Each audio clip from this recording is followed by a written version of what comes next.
So, ang daming sasakyan dito mga kalalabs. Kasi nanood sila ng canola flower here in Namji, part ng Gyeongnam. So, samahan nyo ako, pupunta tayo doon. Hello everyone! So, my vlog for today is ipapakita ko sa inyo ang canola flower dito sa Namji. So, as you can see, ang taas kaya nito mga kalalabs hanggang doon. So, hindi mo maikot kasi ang layo, di ba? Ang layo kasi, kaya hindi mo maikot.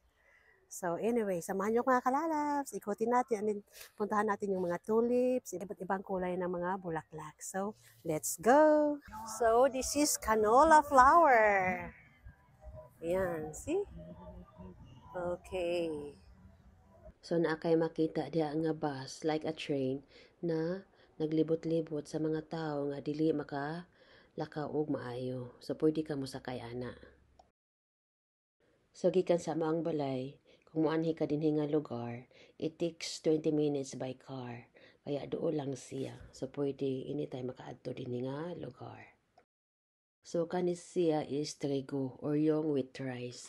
So, dinhi sa Korea, ang 1 kilo is worth of 800 pesos. So, yung mga matatanda, mas gusto nilang kumain ng wheat rice compared sa white rice. So, ang uban nga gusto mo uli dayon, musakay na lang sila ani para maikot dahil nila ang lugar. Kay medyo layo-layo gyud siya. Picture everywhere. Ang daming mga tao.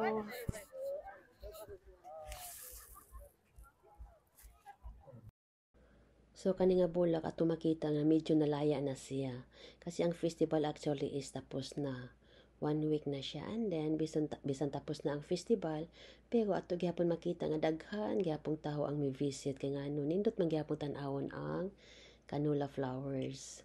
You know, so, kani nga bulak, iba-iba ang kulay. May red, may white, may yellow. And then, kani siya, oh, diba, medyo laya na siya, no? Pero, nindot gyapong tanawon, oh. Diba? So, medyo mahangin din hikaron, pero dili kay siya init. Kani siya, wa na gyud siya, oh.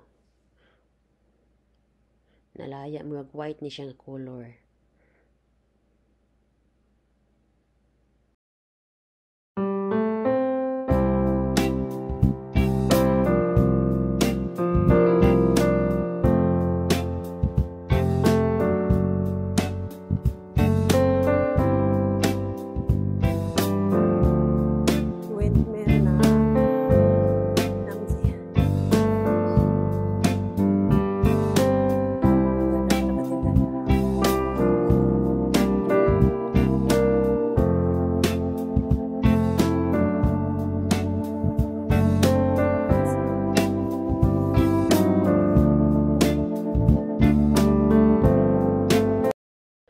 So, ito yung Namji River. So, katabi ng canola flowers.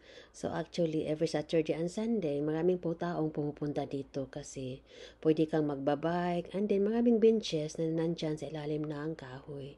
So, kung gusto ka magmuni-muni, punta ka lang ng Namji. Pampawala ng stress. So, next, padulong miog sa mga roses. So, dakan posing here and posing there and posing everywhere.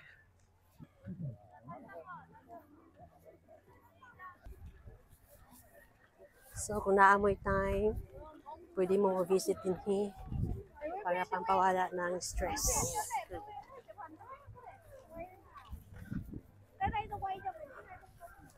Dili kayo init ron kaya medyo okay ang panahon. Actually, ang spring diri sa Korea is gamay lang siya and then pa-summer na and then mga August. Yun ang pinakainit dito sa Korea. Para ding Pinas. So, may ibang flower. Okay, this is parang butterfly.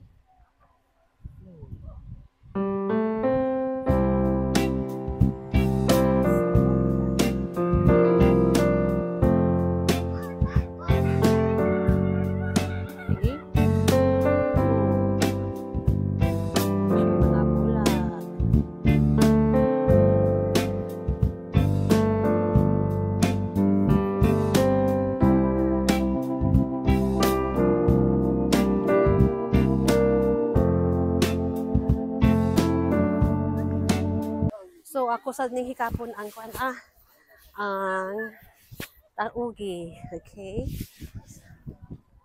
See? Wala sad palupig akong bana da. Hikap sad siya grabit da. So actually ka nga lantern nga yung makita nga iba-ibang kulay, mga wish na siya. So makita nimo kung kinsay ga wish ka na ay mga pangalan din na. And then of course, na siya ay bayad. So kung gusto ka mag-wish, di magbayad sad ka.